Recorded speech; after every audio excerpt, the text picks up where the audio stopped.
Hello, everybody. We're back again with another special episode of the Nintendo Pipeline Podcast. We are here to talk about Smash Remix Release 1.5, which just went up a few days ago. My name is CMM. I am a co-lead tester for the Smash Remix team, and I'm going to be your host today. And with me, I have. I am the Smash Father. I'm the project lead for the team.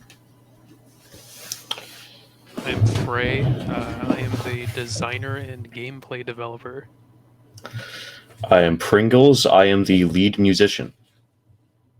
Cool. So, very briefly before we start, we have a lot to cover. I just want to ask, as we tend to do, we have some people who might be listening for the first time, or people who may have downloaded the game for the first time because of this update. Smash Father, how would you, in your own words, describe the Smash Remix project? What is it?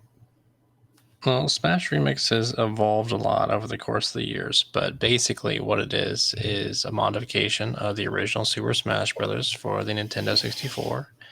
We look to celebrate games of that era, nowadays more so, but generally just try to improve upon while maintaining the, sanctity of the original game, adding characters, adding stages, adding features, adding music, and anything else we think will make it a more fun experience while staying true to its original nature. Cool. This update, 1.5, was, I would argue, probably one of the biggest patches that we've ever released in terms of raw content. It was, what, I want to say around a 6 month period of Yeah. development. It was. So, the first big thing that I'd like to cover today is obviously the kind of the highlight character, the roster character this time is Banjo and Kazooie. And I wanted to just talk about a little bit about why they were chosen and what the design process was behind them. I guess Ben will ask. I'll ask you that one. Fray, sorry. Oh, me? Oh, you Oh, can call me you? Ben too. Okay. So we're talking about the design process for Banjo? Yeah, and why he was chosen and kind of your thoughts on that. Yeah, I don't even know if that's super like a me question because I just was kind of helping with Banjo, but I kind of feel like everyone on the team had the collective idea in mind that doing Banjo would be like a correct thing to do objectively, and that someday we should get this done. And it's probably good that we spent like 4 years honing our skills first so that we could pull it off in the best way we possibly could. And in terms of his gameplay, um, what was the thinking? Obviously, there is a precedent for Banjo in Smash Bros. Ultimate, but Smash 64 is a very different game. Um, Yeah. I mean, I think we kind of knew from the start that we didn't really want to make Ultimate Banjo. We wanted to do our own take on the character. Uh, Maybe like the most obvious thing that we felt was a miss from Ultimate Banjo was not having the rat-a-tap tap on the forward air. right. It seems to make too much sense, and I still don't get why they didn't do that. They just gave him kind of like generic punch. Uh, and then I know Dom Soap was like a big proponent of Banjo early on, not being a boring zoner or whatever, which I don't really know how he plays an Ultimate super well. I have like a Banjo player in my local community, but he's cool. So I don't know, man. Uh, I just kind of like ran with the idea of like, let's make Banjo and have fun. And we've been doing it for so long at this point that I kind of just autopilot most of the rest of it. It's like, yeah, this makes sense. And like Justin had in mind for like what he wanted the special moves to be. Like at least especially the up special, I think was kind of his vision for it. Yeah, Justin, tell me a little bit about that. Well, I mean, there's a lot of things with the Ultimate Banjo, and I'm not a huge Ultimate guy either. Uh, but I mean, the up special just wouldn't work in our game. I mean, like the way it's designed and requires the feathers or whatever, you can run out of them. Like that's not that's not going to be a thing for us. So I originally envisioned it almost being like a glide. So him being able to like shoot up and glide a little bit, I thought that'd be cool. We could tweak it so it wasn't like the broken glide that you might be experienced with if you played Brawl. But we tried it, and I tried coding it, and it would have been complicated to code well. I feel like it could have been done, but and then also it just wasn't good. There was like We a had a version. prototype for that though, yeah. Like it got workshopped a lot. It did, yeah. It was worked on, but I kind of started to feel like this is not going to work. Yeah. So, and this happens a lot. So we kind of got together as a team. I think Ben contributed a lot, and we just figured out, how should it work, and we kind of just tweaked it until it felt right. And now he just has more of a boost, and versus like a actual like glide effect or anything like that.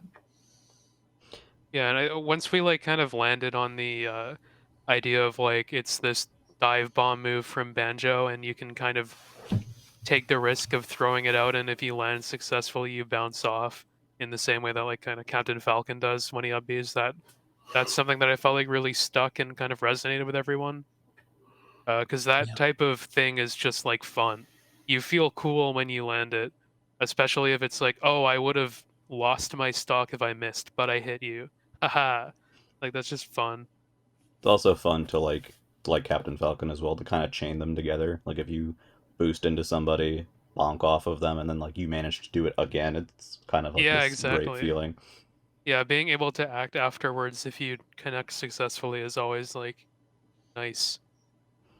I seem to remember one day, I don't, it was a long time ago, but I believe was it Dom who did the down air, which is kind of like a soccer kick. Yeah. And I think everybody kind of just really liked that immediately. No, was a I don't funny think I think it evolution. was initially contentious. Well, it was a bit It was. contentious. I feel like There's a lot of thoughts.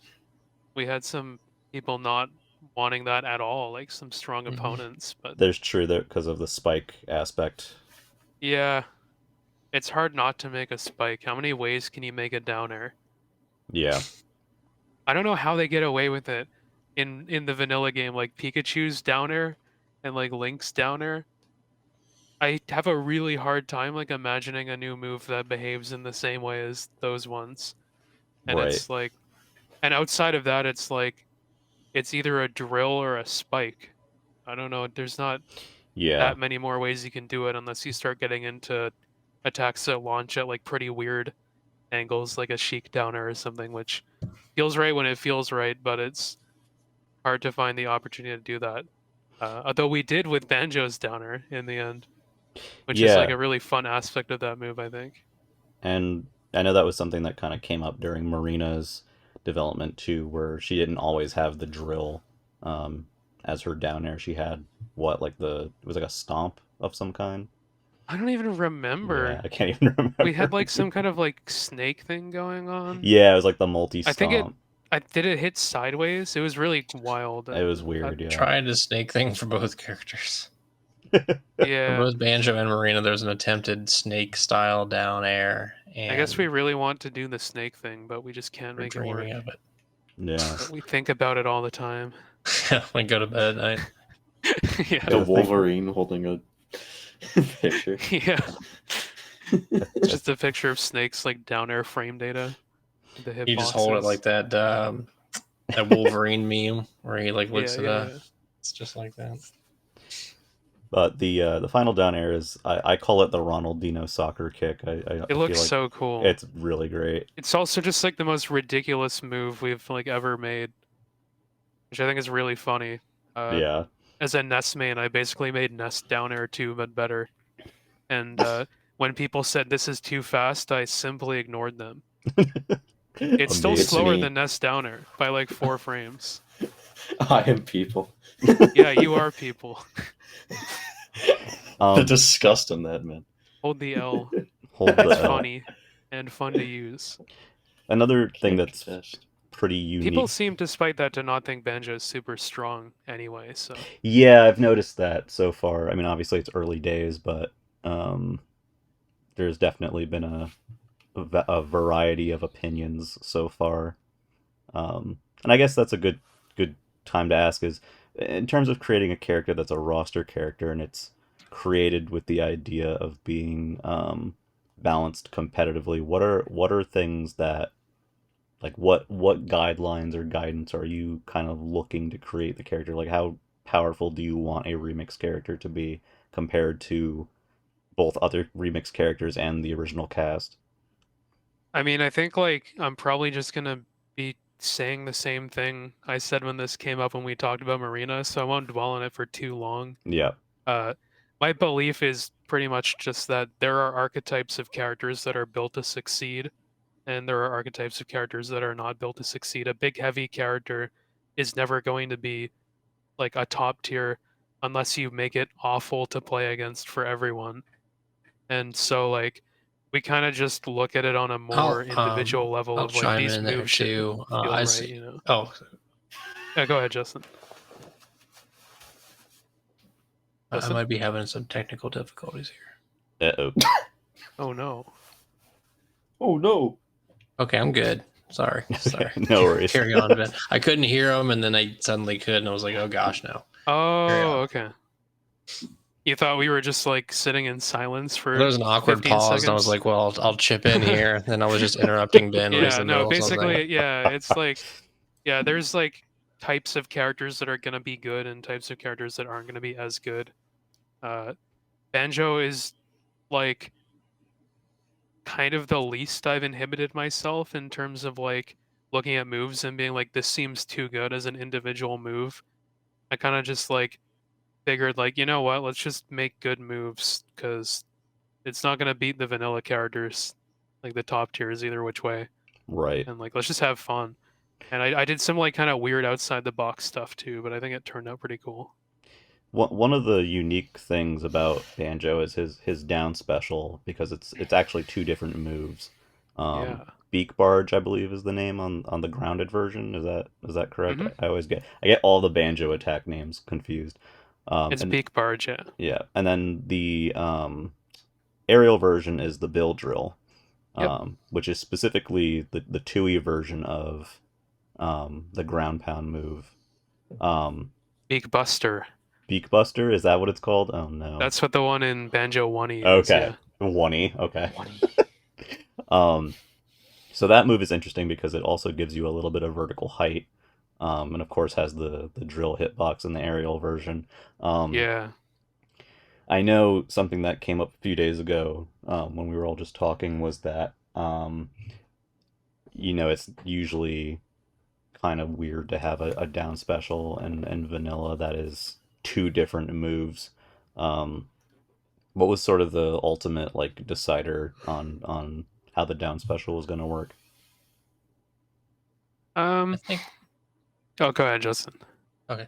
Well, for me, it was kind of like, well, he has a lot of moves you want to incorporate. And the build drill one for me was kind of like, I don't know. You have so many moves that are like character presses down B and they jump in the air and slam down with their butt. And Yep. Yep. and so like, I was like, on the ground, maybe let's make it something different. I think we just kind of had different ideas that both kind of worked. Yeah. We talked and- about making like the aerial down be like a downward dive version of uh the like down B on the ground, like kind of like in the same way a Falcon Kick works, but I think it just made more sense to do the build drill. Yeah. I think it's fun. I think it's somewhat different. You're drilling downwards with your down special, Yeah. trying to make it a little more interesting. Yeah, and then a lot of the normals that Banjo has are actually kind of like there's a Banjo hitbox and there's a Kazooie um, hitbox, which Yeah. is fun too. It's like that for Nair, up tilt, and down smash, I think. Yeah, Which are like the moves where Dom animated it so that they're kind of attacking together.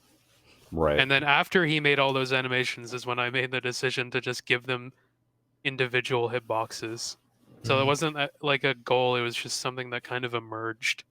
And I'm still like gauging how that works in the Yeah, grand scheme of things. I think it's cool though. But there's a lot of weird little interactions that can happen, like you'll clang with Banjo's hitbox and then Kazooie's will still be active. right. Or Banjo will like nair your shield at the perfect spot and you jump out of shield and get hit by Kazooie's wings. So it's kind of cool. But there's like downsides too, like because they're combined moves, each individual hitbox has like lower than average damage, so they're not as safe on shield as like a traditional nair or down smash or up tilt would be. Right, you're gonna only really get the full benefit of the move if both Banjo and Kazooie's attacks hit, and they Yeah, and won't when you land that always. on shield, the like shield stun isn't gonna stack up. It's just gonna like reset. So Right, it's as if you're hitting with a move that does like half the damage when you hit a shield. right. So that's definitely an interesting weakness for the character to have. Um, and in terms of obviously we had stages in the game already for Banjo. Spiral Mountain got a rework, I believe. Jay and Retro worked on that. Um, and obviously there was a lot of music. Pringles, I know you did some music specifically for Banjo this patch. Um, what were some of the other considerations, like for things that we kind of wanted to do this time that are maybe not directly like the character's moves, but are other like little considerations since it's kind of like he was the headline of the patch?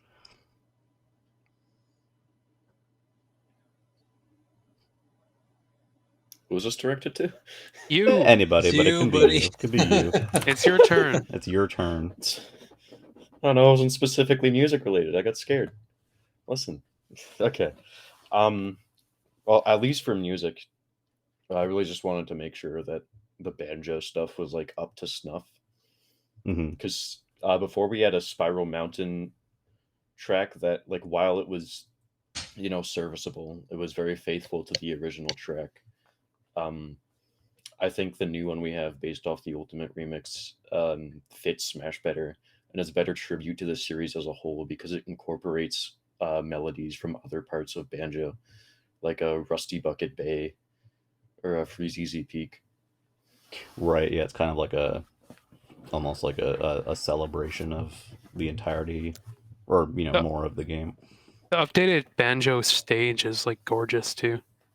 Yeah. It it looks miles better than the old one, and I still love the idea that like the top of the mountain is like corrupted by Grunty's curse, and now that Banjo has been added to remix, the curse is receding and the grass is green again.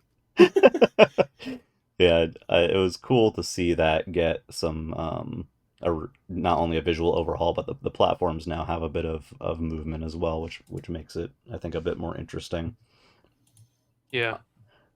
Is there anything that anyone wants to say about Banjo for this patch that we haven't really talked about? Maybe small details or something that you really wanted to, or that you hope people um, experience with Banjo? That could be anybody. It's a hard question. It is a hard question. I just hope people really like the trailer, man.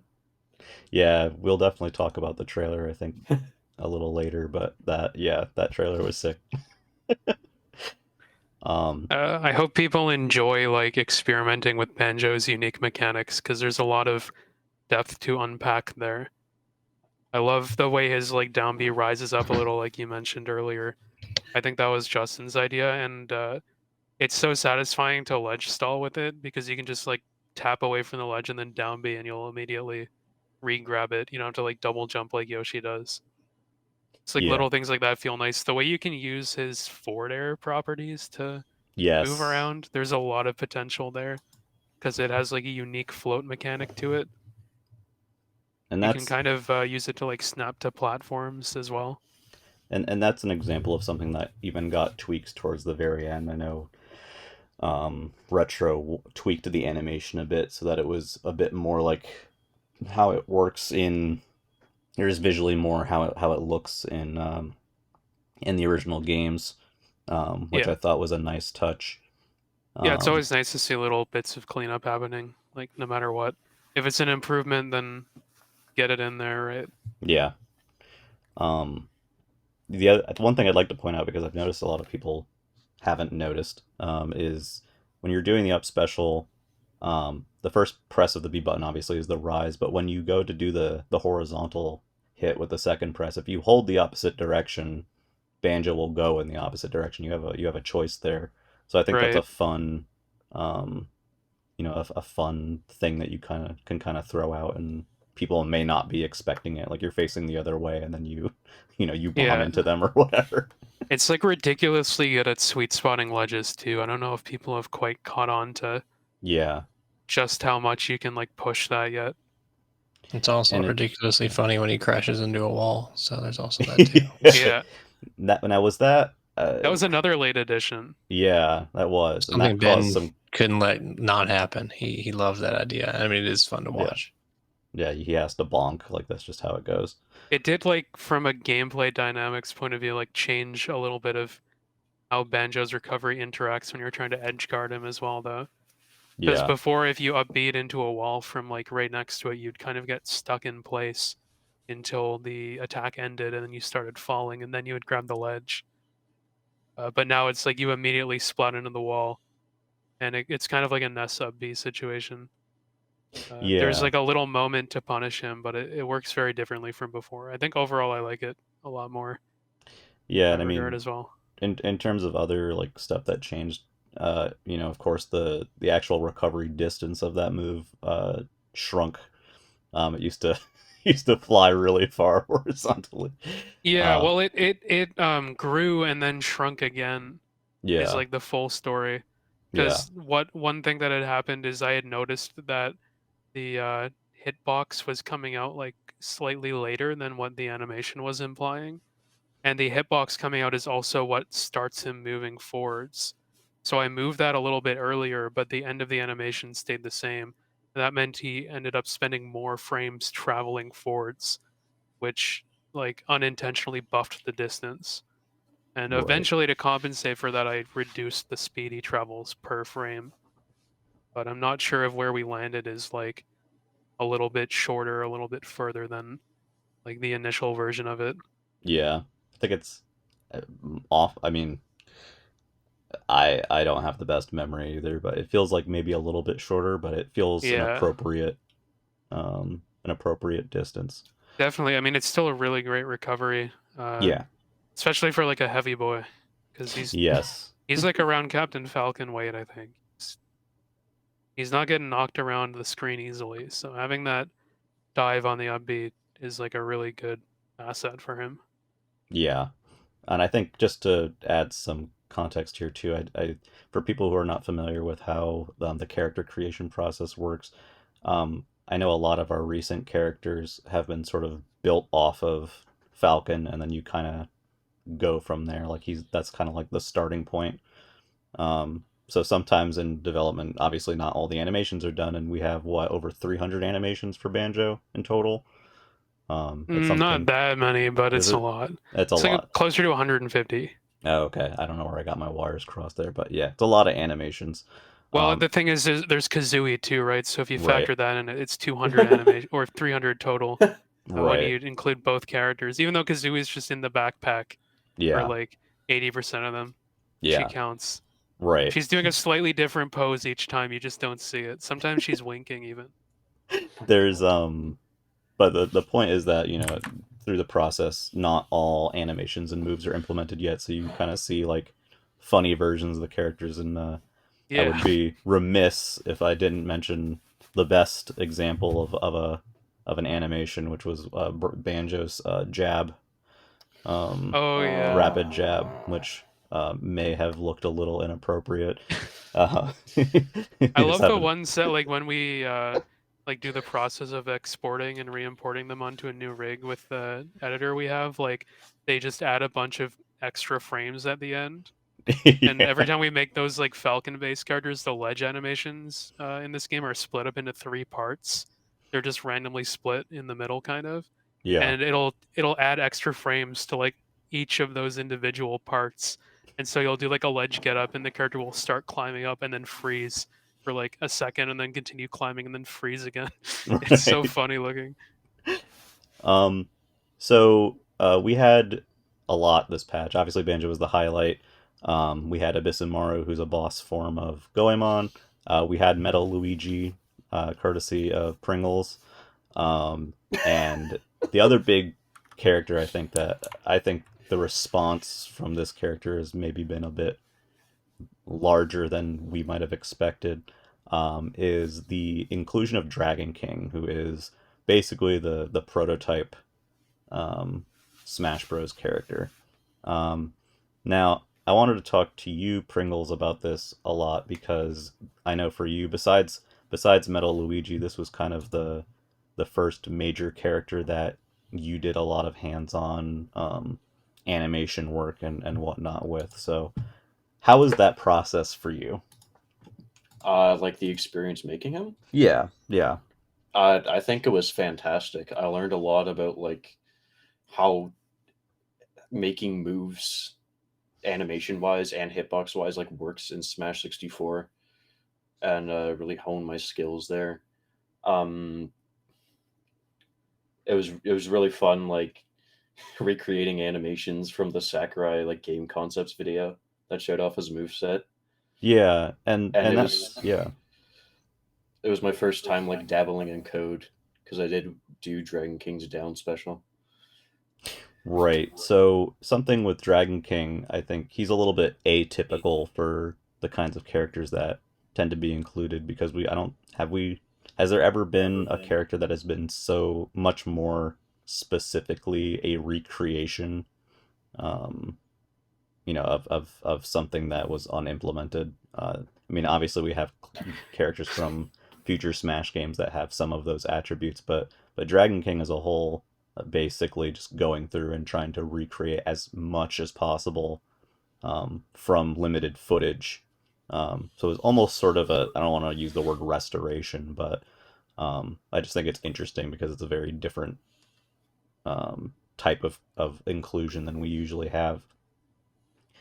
Um, Obviously, most of his moves we saw in there, and there were certain moves that he didn't have footage of that we needed to make up, for a lack of a Mostly better. just the specials, though. Yeah, mostly the specials. So I guess, yeah, let's talk about the specials. I think those are the most interesting for him. Um, the neutral special is the the Dragon Ball, I think it's called internally, right? Yeah. There's a That's what they sheet. called it. Yeah. Yeah, there's a sheet that Sakurai shared of a bunch of different possible attacks, everything from laser eyes to machine gun fingers to, you know, all kinds of stuff. And I guess if you guys want to talk too about why why why were the moves chosen that were chosen? I've seen a lot of people asking that, like, why did you give him that ball? Why did you give him the health absorb thing?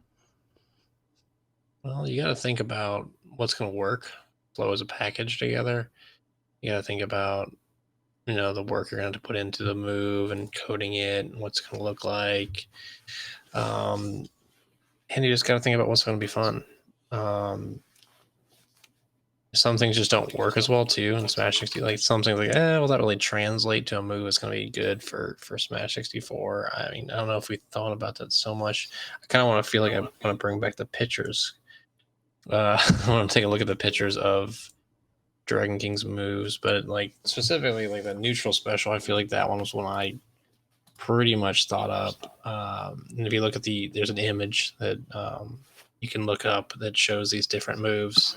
There's not much to them. There's like it's literally maybe a picture. I don't think there's even like Yeah. animation. Like It's not like a even It's just a grayscale. picture, yeah. It's like a reference pose, Yeah, basically. it's just a single image, and it just shows. It's called projectile, which I did not take very literally in my interpretation. He's got a giant ball. Now it's next to him with his hands shooting out a blast like a Dragon Ball Z character, or Ryu or whoever you want. I looked at that move and I thought it's really one of two things. It's either that's what became Samus's neutral special, where she charges up a move, it becomes a giant ball, and then she shoots it, because Right. you couldn't just have someone shooting out Samus charge shots. Or it's one of these moves that you see in a lot of fighting games I think the one I thought it was Flying Dragon. Yeah. It's just not a very popular game that people. It's more of a cult classic, I think. But yeah, just shooting a big ball right in front of you, and Ben seemed to really like that idea because Yeah. he made the hitbox, which is like a really quirky, fun hitbox. Obviously, the It's like a move seems multi-hit. simple. It is a simple move, but like Ben made a fun hitbox that has like two. A part of it was my idea to have like an internal hitbox that's a little bit different. But Ben kind of made it, executed it in a way that I think is pretty fun to use. So Yeah, I was thinking about like King of Fighters when I made that because I've played a bunch of King of Fighters Mhm. 02 on like Fightcade.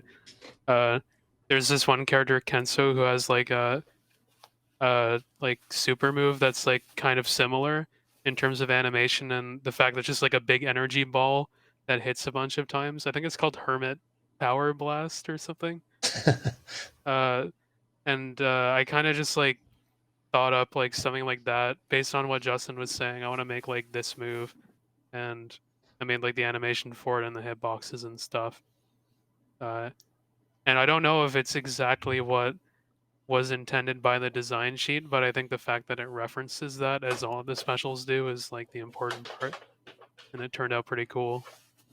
Yeah, the one I was personally most interested in was the health absorption one, because that's not really something that a character in Smash 64 has. it looked really cool. It did look really That's cool. that's the reason. Yeah, I mean, Yeah. yeah. I had a desire to make like an anti-air command grab, in like the same sense as like every grappler in every like fighting game has a big anti-air command grab where they reach up and grab you out of the air, and that's kind of what I was trying to channel with the grounded version. Right. Which like it was hard to convince people that it was a good idea at first. I was met with some resistance Some to people the just idea of having his grounded up be like not leave the floor, but I think it turned into something pretty cool. And the aerial version, he just goes crazy. They said do something like Kazuya, and I did that. Yeah, where he kind of And like grabs you and then slams you down, which I yeah, and I think think it makes looks that really so cool. fun. And I made it have like 2 frames of ending lag for both the like aerial and grounded version in terms of when the like opponent is thrown and when you can act. So it kind of feels like you're canceling it almost. And you just have like so many possibilities for how you can follow up with it. It's a lot of fun to use. Yeah, he's built as I guess as we usually call it, a bonus or a boss character, where he's more balanced around just being fun to use as Yeah, opposed to, being a I don't think serious. he's super overpowered or anything. Like he No, has a lot of like really good aspects from many different vanilla characters, but at the same time, like his recovery is almost like a worse version of Falcon's. he's Yeah. It's not like Ebisumaru. it's like a Falcon punch that doesn't give you any recovery boost, and like Right. almost the same up B. But a lot of his normals are really fun too. I will say, like, just going back to what you said earlier, in terms of like restoring what we saw in the prototype footage, we definitely took a lot of liberties in terms of like frame data because there were some moves in that prototype footage that were like so slow and clunky looking that it just didn't seem like it would be fun to play.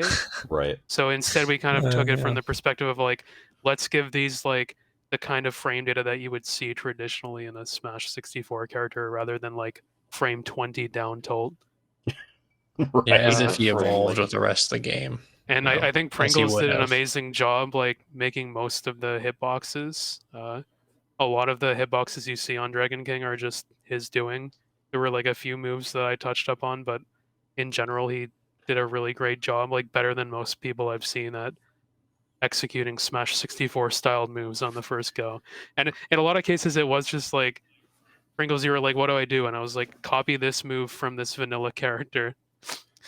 Which like eventually became you copying Yoshi's up tilt hitbox, which is like my favorite part of the character. It's really funny because that was like his worst move in the footage, where he does an up tilt like right next to someone and it whiffs and it only comes Yeah. out on like frame 16. Yeah, and it turned And into now it's like, his best move. yeah, That would have been rough. Yeah. Even I know what Pringles you handled his Nair animation if I remember correctly, Yeah. which is not, from what I recall, also had adjustments made to it to be less, you know, glorp as we would probably I say. knew you would say it. I was just waiting for it. Less glorp than what was in the footage. And others, I've seen some people asking questions about this, like, oh, are you guys gonna, you know, change some of his animations to maybe be a little closer to the footage? No, that's, you know, it's an intended Deliberate. change to make him fun. And when he came out at the end of that trailer, which I guess we can talk about next, there was a big response from that. Now, of course, that's probably boosted a bit by Sakurai's YouTube channel and that video that he posted, really showing the footage off more. But I think, was it fair to say that you guys are maybe a little bit surprised at how many people actually like knew what it was at I the first was. drop? Yeah. Yeah, I I thought knew some that a lot of would have people no knew clue. about it, but I didn't realize it would be like the majority of people understood what it was. Yeah, I didn't see as many. Who the hell is that? I mean, hell, I feel like Goemon and more. Who's that? Yeah, and even when people don't know what the Dragon King is, as soon as they like get the concept, they seem to think it's cool. Like it's been widely appreciated, which is always nice to see. That's something that was also, I think, true to a point with Ebisumaru in the trailer as well, where we kind of intentionally had the trailer open up, you know, being the same setup as last time, and this being this weirdo character, and Yeah, you know, the initial live chat reaction was like, "Who is this? And why is he here?" And then some of them started changing when they saw his moveset, and they're like, "Oh, oh, dude, I saw oh, every reaction video I saw was like that. It was like, who is this guy? Oh damn, this guy looks kind of crazy.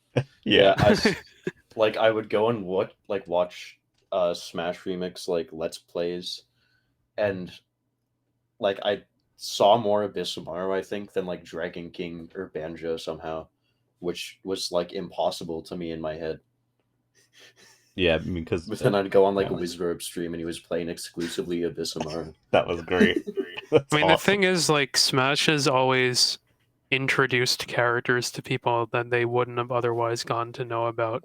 Yeah, Like, Mm. so many of us learned about like characters like Ness or the Ice Climbers or the entire existence of Game and Watch or Fire Emblem because of the inclusion in Smash.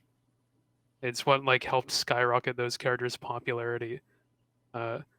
So I don't really understand why people don't get excited when they see a character that they don't know about. I guess it's just because yeah, there's a lot of like hope for like I want my character that I love to be added. yeah. Who even Everybody is has a this? favorite, you know, dream character that they want. But I But I agree hope with that you. people will approach it with an open mind and learn to appreciate uh, our little goober Abyssumaru, um, our precious little donut. he's something. So the trailer was a pretty, I would say, ambitious project in and of itself. Um, how did you guys think about and consider about, you know, structuring this thing? Like, what was the role like? Um, each trailer, each character reveal trailer kind of had their own genesis, and then they all had to flow together. Um, I know Fray, you did a lot of work on the Dragon King reveal. Can you kind of talk a little bit about some of your thought process on that? Um, yeah, I mean, I knew that I wanted it to be like the end of the trailer, like the overall structure of the trailer where it goes Abyssumaru, then Banjo, then like a bunch of features and stuff, and Dragon King at the end is like what I had in my head very early on and advocated for a lot. Because I think especially putting Abyssumaru first was like the right play. Yep. Because I mean, I love trolling our fans a little bit, but also like I think if you put him anywhere else, it wouldn't have resonated as well. And having that flow straight into the Banjo trailer in the way it does was like an incredible idea, and I love how that turned out. Yeah. I don't even know who it was that came up with Abyssumaru like flying through the sky. I think it was And Quick Slash. yeah, maybe. and in Banjo's trailer, and then we like ended up just making it flow seamlessly. Yeah. And then that later led to the idea of like, let's start this like Dragon King montage bit with exactly the frame that the Banjo reveal left out on, so that it's seamless as well. Yeah, you Uh, could string all three of those together as one yeah, large I think it's trailer. super awesome. But in terms of specifically the Dragon King reveal, uh, Retro 64 kind of came up with the idea originally of doing this reverse order montage of all the characters and like showing their fighter number in the same way that the Ultimate Everyone Is Here originally did, and then Yeah. like kind of ticking back to Fighter Zero. Uh, and I took that general concept and turned it into more just like a kind of celebratory montage of all the Smash Remix content and trailers that we've done so far, just to kind of look back at where we've come. And I incorporated that Fighter Zero thing into that little flash that you see on screen, Right. which is kind of just lends itself to the whole kind of like creepy, mysterious vibe that I wanted to give to that trailer. It Yeah. just like felt right because he like service level is kind of like a creepy looking character. It's just Yeah. this like faceless He's a polygon mannequin. man. Yeah, basically. Yeah. It's like Yeah. so like yeah, I came up with this idea of like having like everything kind of fade out, uh, and like Dragon King sort of like appears. Originally, it was like he was gonna appear in Mario's thoughts, uh, and like I couldn't really find a good way to convey that, and so I kind of reworked it into just like being there in the distance, in the shadow realm that he pulls Mario into, or however you want to interpret that. Right. I just kind of like workshopped it until it felt right, and I wanted this general vibe of like kind of creepy and ominous, uh, like bordering on like horror type Yeah. vibe, and He, like, he's very unsettling by nature. and then like yeah, that like final like reveal shot of him when the camera like pulls out, from in front of Mario, and he's like standing there behind him like he's about to give Mario his final test or something. And you Right. have that like far out shot of them facing off. I think that's like the one thing that I had a super clear picture in my head of early on, and I'm glad that it came out the way it did because I think it's Yeah. super cool. Well, Um, let's not forget to mention that there was also clips from every trailer, but since like Ganondorf and Young Link really didn't have that, like there was also some handmade, non-existent trailer material thrown in Exactly, as yeah. well. Slash Yeah. made so many of those, and like they all turned out well. And Pringles helped make like a couple of them. I made one. I even got Retro to make one, which was kind of really funny. He just like turned up in the call while we were all working on the trailer, and I think he kind of just like said, "Oh, I don't really have anything to do. It feels weird." And I was like, "Okay, bet Now you do. do this." He made the shot of Captain Falcon and his blue falcon, and it was like That's Yes. good. quite the endeavor because he chose to do it in Blender for some reason, Oh and my ended up like gosh. causing a bunch of problems for himself. But it turned out looking good. I've So I've Yeah. seen What matters? I've seen a few people now remark that they thought that our trailers were like done entirely in engine somehow. No, they're not. no, no, Man, No, that'd they're be not. impressive. That there's would be parts of amazing. it that are in engine, Yeah. and like Yeah. the Wario trailer originally that was like an in-engine one. Right. Yeah. And obviously Yeah. there's cuts of actual in-game Yeah, gameplay and footage. yeah. So Um, what you see in the trailer is like animation that has been made in Maya with like custom lighting to try to replicate what the game looks like. But like, it's just a lot easier to like control the camera and the scene doing yeah. it in animation and not like in the game.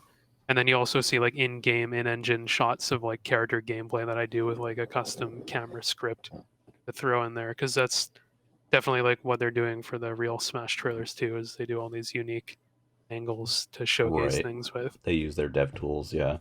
Yeah.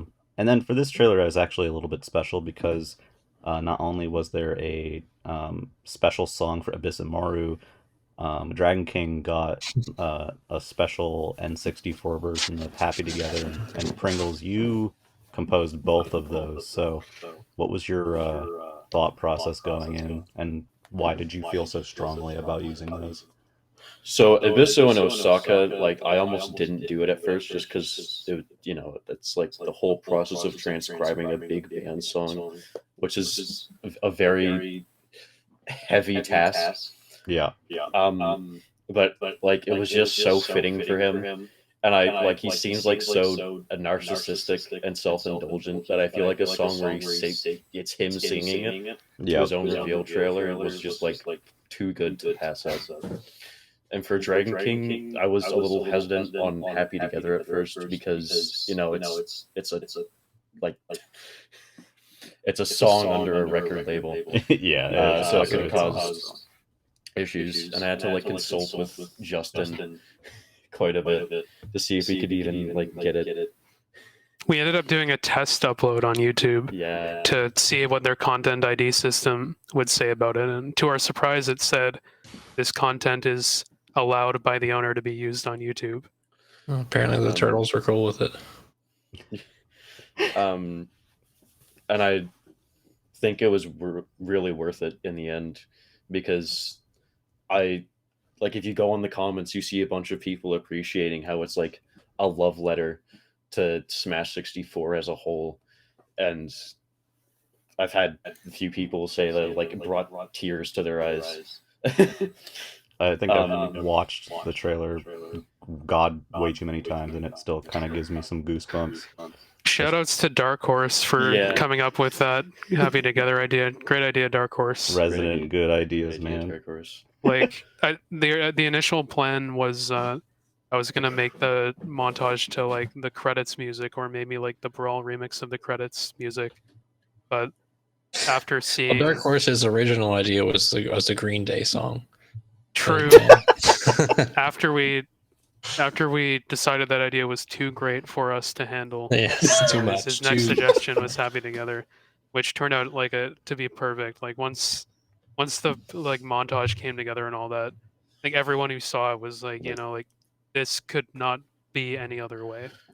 Yeah, I think that was just the most fitting possible. This feels right. Yeah. Mm-hmm. I was still hesitant on it by the time I'd finished the song, but like when Ben sent me like a preview of the montage and it goes into like that kind of reprise at the end of the song.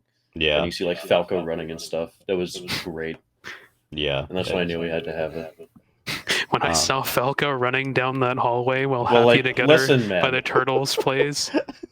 That just like in the original Star Fox intro. I'm being unfairly represented here. No, I'm just kidding around. But I think it's great. And this is the first time we've done something like this where we get poor Pringles to make a whole song just for the trailer. And he ended up doing it twice, which is just wild. Yeah, very record time as well. I mean, technically, we made a special version of the Banjo song too. That's true. Because I got you to like extend the one part by like 2 bars so that we could keep his splash screen up longer. And we also did like the end note. And I do want to talk about that briefly as well, because that scene was a large collaboration from a lot of people. Everyone from DeShaney to you guys to I can't even remember who else wasn't. There's a lot of people involved. Soap worked on it. Pringles made a bunch of looping character animations. Retro 64 contributed looping character animations. DeShaney set up like the whole scene and kind of came up with the original premise of Banjo performing with a band of characters. Yeah. And Soap made the like 3D environment and handled a lot of the final passes on the animations. Yeah, and that environment is based on the Battlefield stage that was redone. And that was a lot of retro and with some help from Jay, putting that together to look more kind of like a mix of the rest area from All-Star and the like, commercial, from the game and Brawl Battlefield kind of all smushed into one thing, which I think turned out fantastic. I'm very happy with how that turned out. Pringles, you had fun with Yoshi drums. A lot of people love the Yoshi drums. And Samus fiddle. I made like 2 tweets One was about Yoshi drums and Samus. One was about Samus on the fiddle, and the fiddle one got like twice as many reactions to it. It's I pretty was great. like, man, my Yoshi drums. They're very specific references that people, noticed and enjoyed.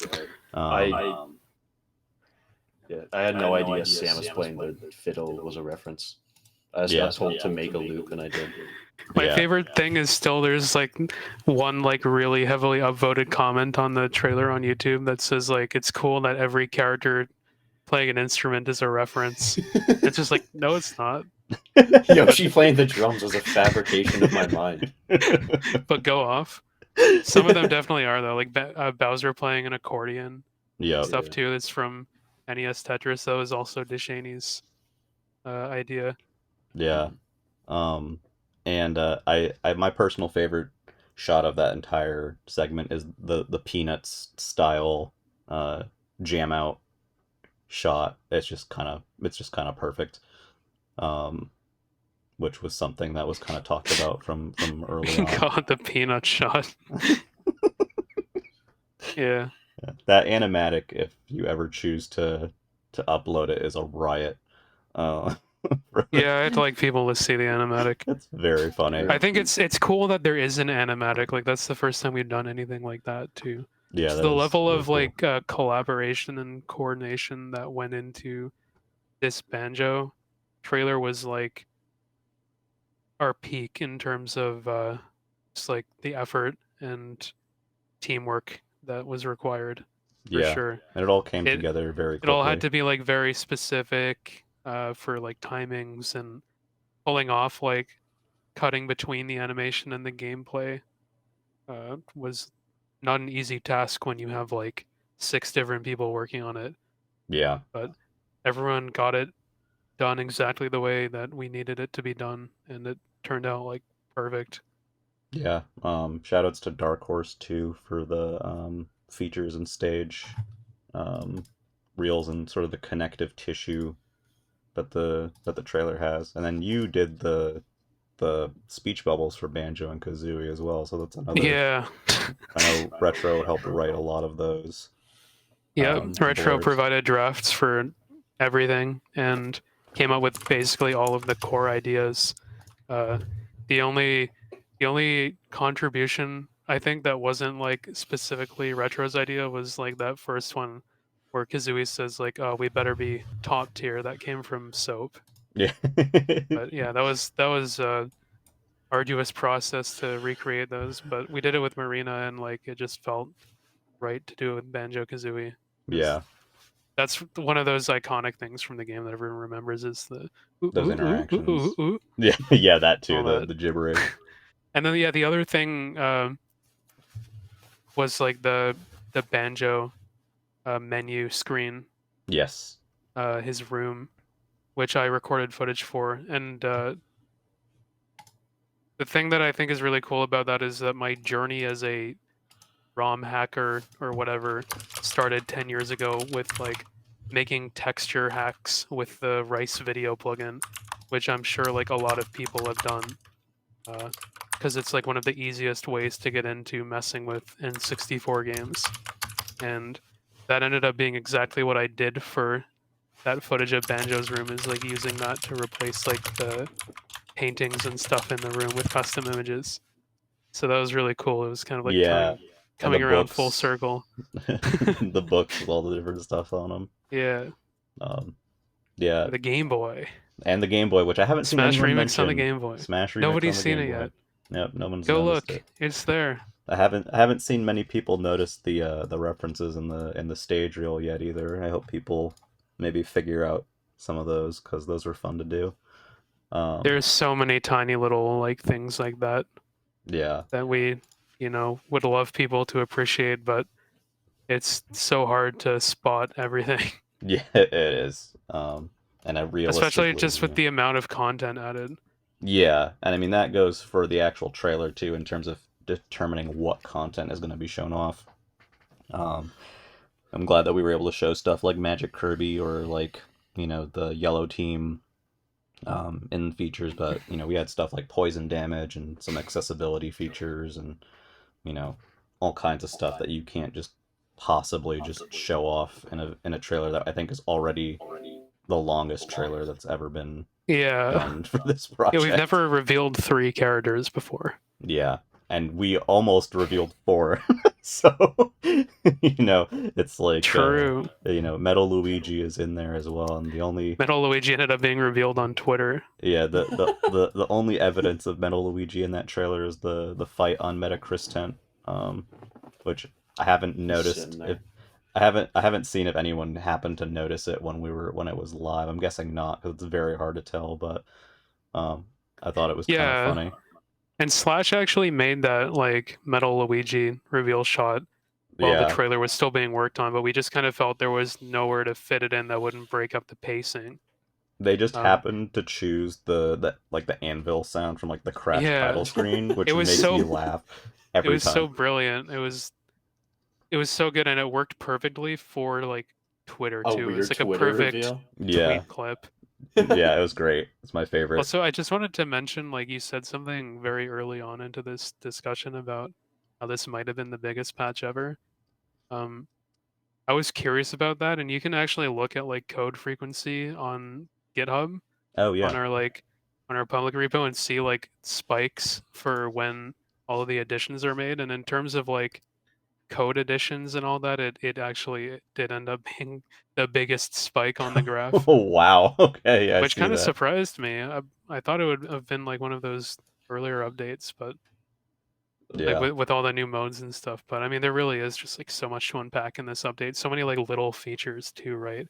yeah, Like the small like gameplay things, the new items, the P-Wing and yeah. the Kathy's Dango that P-wing. Abby can spawn. Yeah, Kathy's like magic Kirby hat yeah. as well. The Greg's or Halo's charge smash attacks.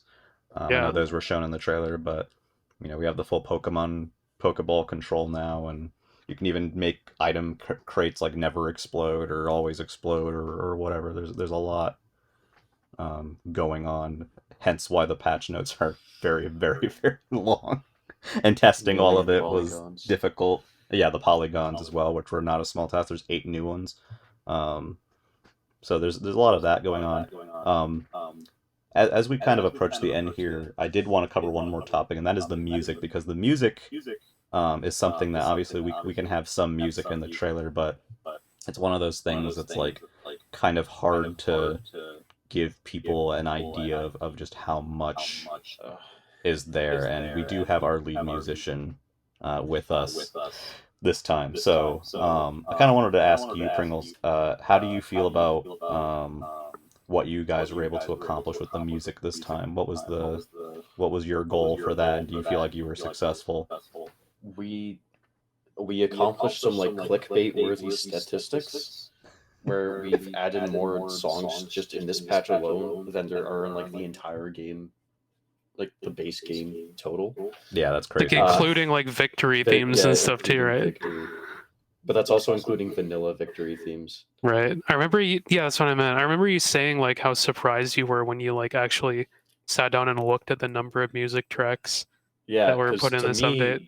it was like it was kind of an autopilot patch to me for like music. I didn't really put a lot of thought into like adding as many songs as possible. I thought it would be like not near 1.4 or 1.3, which is when I initially joined and had a lot more free time to just churn out music tracks, which is all I did at the time. But I guess part of that can be attributed to our newest musician hire, One Up Shy Guy, who's Yes. done a bang up job, like adding a whole bunch of menu music tracks, like an unprecedented amount. Yeah, it's kind of ridiculous. It ended up being that there's like twice as many new tracks in this patch as like the next biggest one for music, right? Like it's pretty wild. It's nuts. I think another part of that is just like your work on the music kind of sent waves through the team and inspired other people to like make more, because there were like contributions from like everyone. Yeah, Mosky came back for the Whizpig track at the very Which end. is still like incredible to me. Like you're able to resurrect some people who had not contributed for like years. Fray, you did the Yoshi song. That might be one of my favorites in the whole patch. There's some wild stuff going on, and Yeah. you know, obviously most of it is on stage, and some of it is put on stages that might be a little less commonly chosen by default. But if you go into the music settings menu, you can listen to every song that was added, and even set them on or off for random music. So I hope people do that. My favorite part of the Yoshi track was that Pringles didn't know what ska was initially. Listen, And then my way of communicating that was saying, "We are number one" is ska. yeah, he like joined back in VC after he said he was going to bed, and he was like out of breath, and he said, "I figured it out. We are number one. That's ska." And then he left like soon after. Important and I can't life even. lesson. But the worst part is that he was completely right. Yeah, it was awesome. One thing I do want to mention about music is just the vocal tracks this update, which is not Yes. something we've never done before, and maybe for good reason because it did take up like 1.5 megabytes just for the vocal instruments.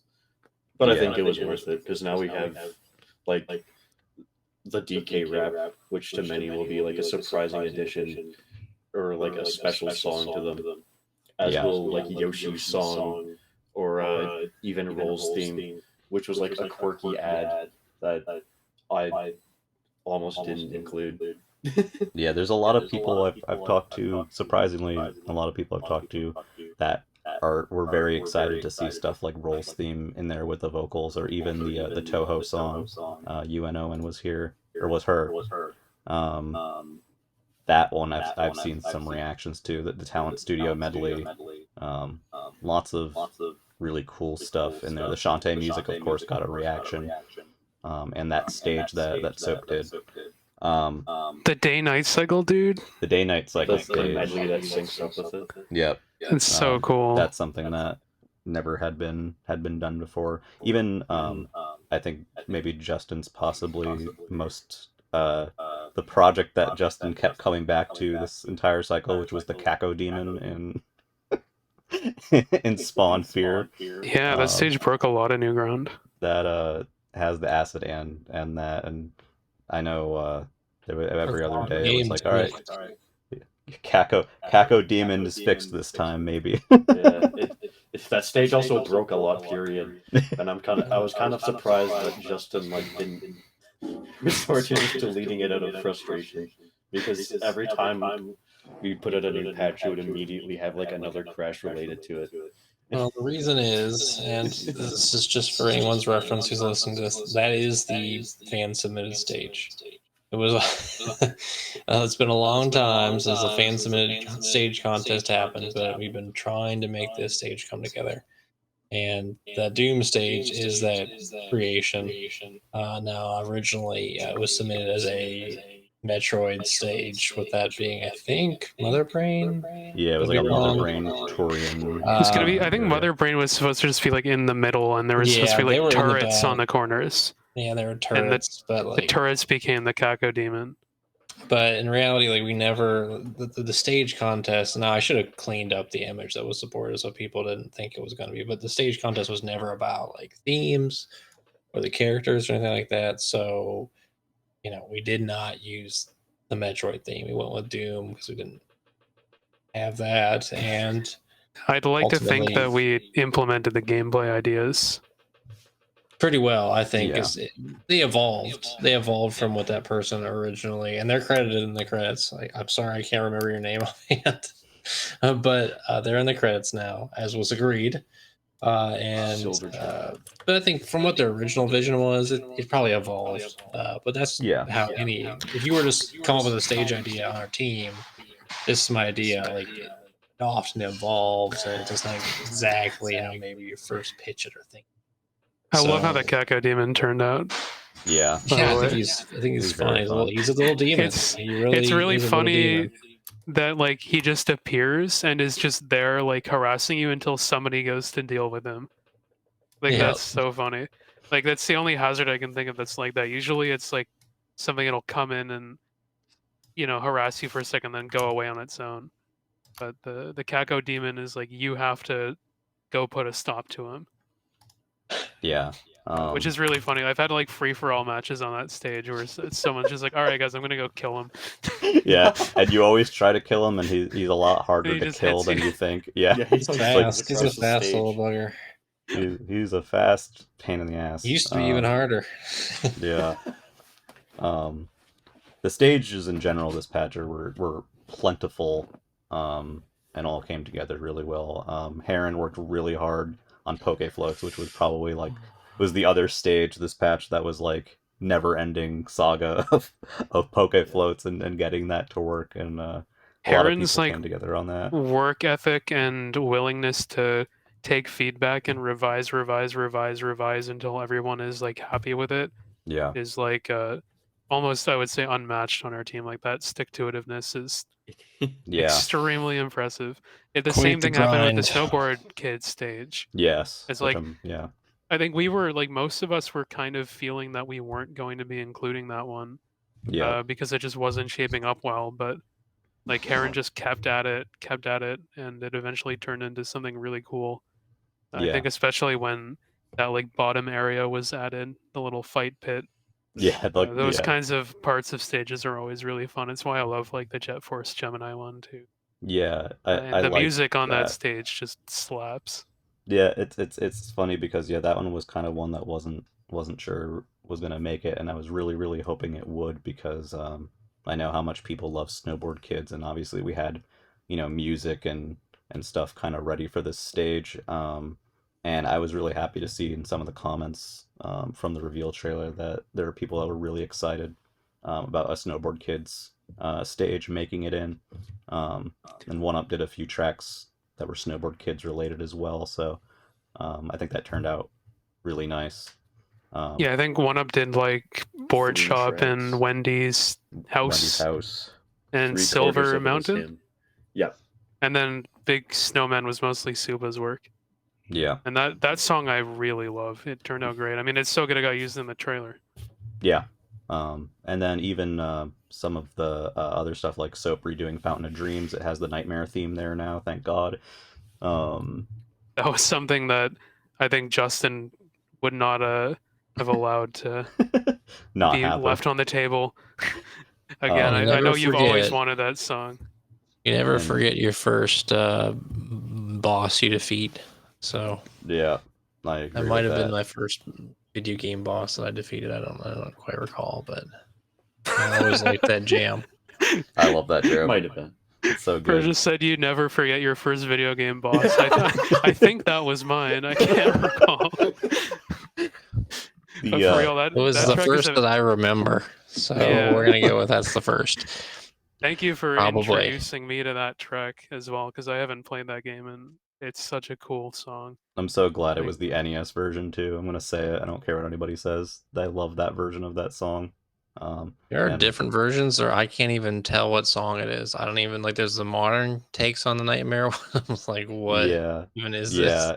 this? There are some weird ones out there. And One Up was like, fought is- on that, like struggled on that song, and Chill for quite a while and pushed through. Yeah, I think he's also one of the the team members who has like an insane willingness to take in feedback and adjust until it's like up to standard. Yeah. Because I bullied him on Chill. But eventually it turned into something that like I think everyone was really happy with. And I'm glad to have more than one Dr. Mario song. Yes. Finally. He even sold you on QQ, which is not an which easy is a task. song I didn't have the vision for initially. But he made it work. So kudos to him. I mean, and you did some stages this time as well with Big Boo's Haunt, Smashville Remix. Jay helped out on and did Dinosaur Land, like did the bonus stages for Banjo. There's just so many people who've done so many, different things. And it's The impossible. Animal Crossing stage even has a song from Halo Factory. It does. That's right. That's Halo's first Greg's song. one and only musical contribution, Yeah. which is great. It's like a Freaky Friday dev cycle, man. Like everyone has fun making music. Yeah. I think it's just a fun thing to do. Yeah, and I guess I was that, really happy this patch that I finally was able to like sequence some tracks myself. Like traveling. you like traveling. Yeah. There's also the gallery mode that you did. It's your first sort of mode. Oh yeah, that's you've my done. first mode, which is weird. Yeah. I've just never really dabbled in modes before. I mean, it's pretty simple. It's simple, but It took it's me an very cute. afternoon to code it for the Yeah. most part, like the main features of it. Yeah. And it really just came from a place of like wanting to be able to look at those pictures without loading up one player mode and fighting Master Hand, and like wanting to kind of like put together a little love letter to our team who's made all those like awesome new like victory images and music tracks, and just having like a place to go and appreciate that. God knows that Banjo one deserved to be Oh god. the ongoing saga of the Banjo 1P image. Shout outs to Soap and Retro for painstakingly recreating the SGI renders for Banjo and Kazooie just to pose them for an image that's like at N64 visual quality. Yeah, I think that was driving Justin crazy. He had some good quips about that one for sure. Went in Banjo and fans calculated the seeing amount of that. time, and it was startling. Yeah, it's a lot. We make those images honestly over the course of like a few hours, like before. I made the release. Ebisumaru one just like on a whim, and it was literally just like a screenshot from the game, slightly edited. And that one took like over 3 months. Yeah. Yeah, like, and it wasn't just like, oh, we started working on it, forgot about it for a while, and you picked it back up 3 months later. It was like it was worked upon. Yeah. For a long time. Every day in Dev VC for a while was just them working on those models slowly. Oh, we got his belt wrong? We put his didn't I think they put his belt on inside out at one point or something. I can't even remember. There was something like that happened, and it was like, no, we got to do it again. Maybe I'm spreading misinformation. But yeah, I think that kind of just speaks for this project on the whole, is that everyone involved is very detail oriented and is really values the very small the small bits. There's plenty of Easter eggs and secrets in the update that are very intentionally not documented, that we won't talk about, that we hope people will find, that got thrown in. Including John, who would be remiss to not mention with his work on optimizing stuff like SRAM and all sorts of back-end stuff. Like anytime something gets broken, John dives in and somehow makes it work. That's just... You've got another fire. Come put it out. Yeah, pretty much. So to wrap up, I'm going to ask each of you, what is one thing that maybe we haven't talked about that you hope people may see and appreciate in the update, even if it's something very tiny? I'll start with, I'm going to give Justin time to answer this one. So I'm going to start with Pringles because I can. Dude, it's so unfair.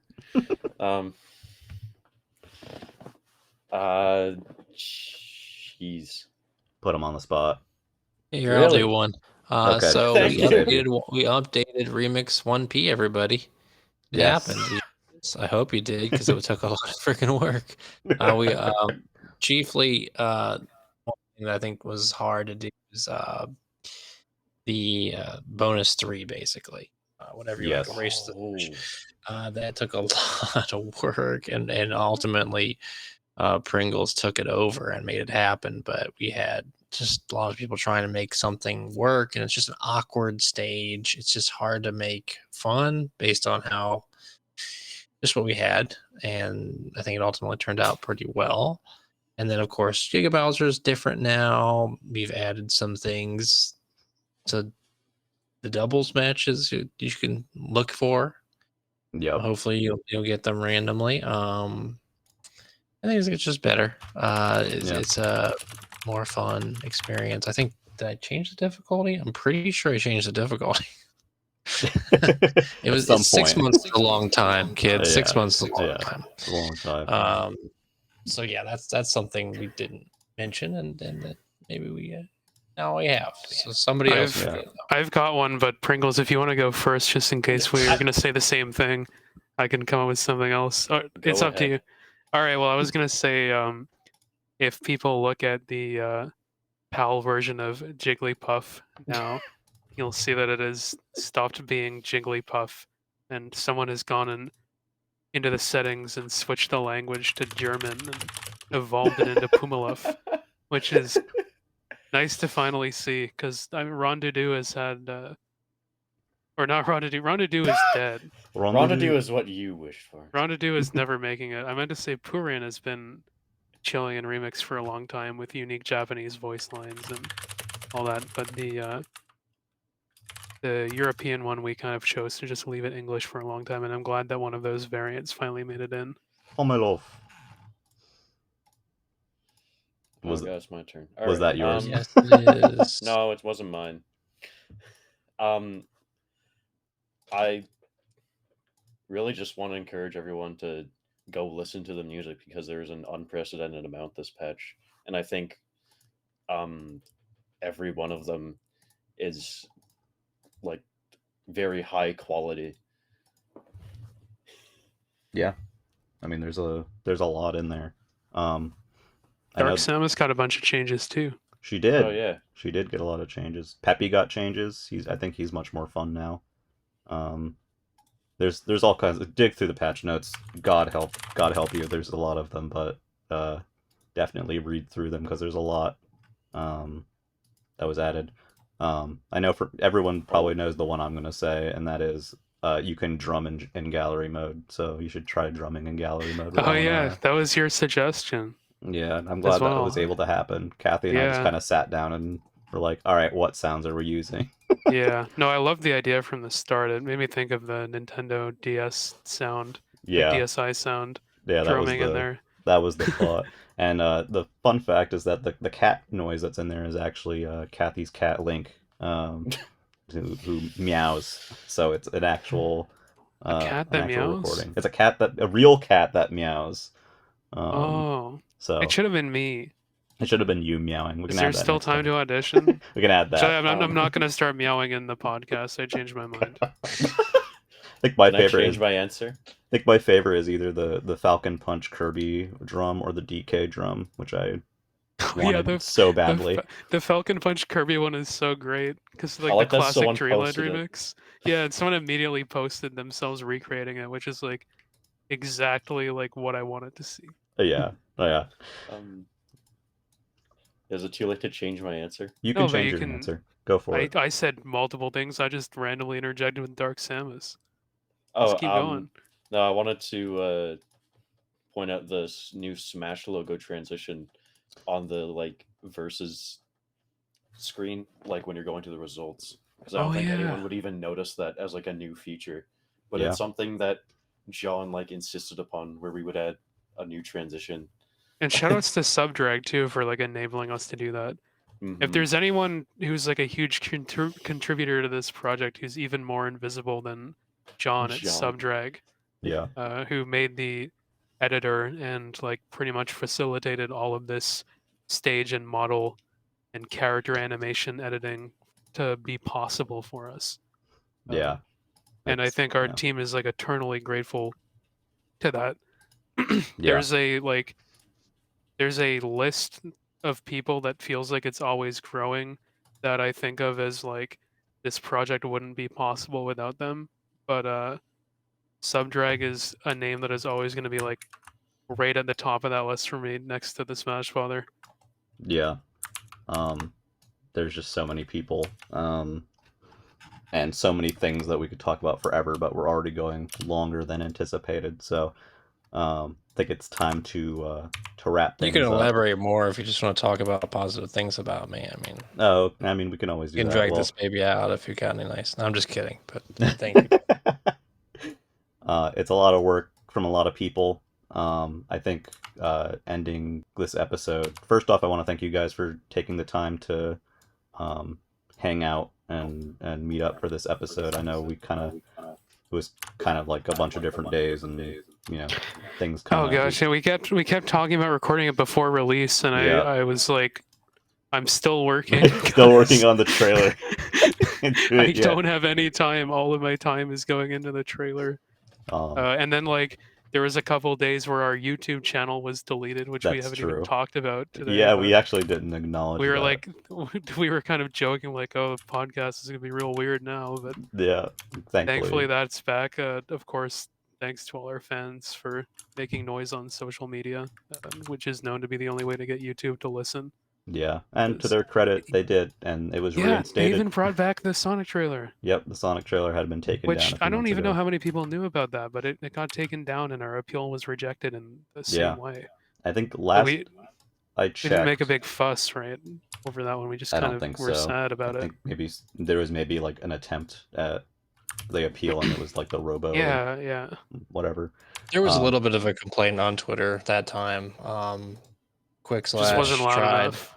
Yeah, Quick Slash tried individually, and maybe a few people said some stuff, but no. Anyway, on the thanks scale. thanks to everyone who Yeah. brought that to attention, and thanks to the folks at YouTube who looked at that and decided that our channel was allowed to exist. Allowed because to live. without whoever greenlit that, I mean, we'd have lost all those comments and everything, and Yeah. this would have been sad. There's so sad many days. really kind and positive comments, both on this trailer that we put out and all the other ones in the past that are, I think they're really important. Like the videos can go away, but the comments I think are the thing that are the most important. We us. could keep talking forever, but I think that's like a good note to end it on. Yeah. Shout outs to you guys. Yeah, thanks to everyone Is- who's been playing. Maybe people who started just with this cycle. Maybe people who've been playing for a while. I've seen a lot of new people join for 1.5. Thanks you guys for being here and making the time.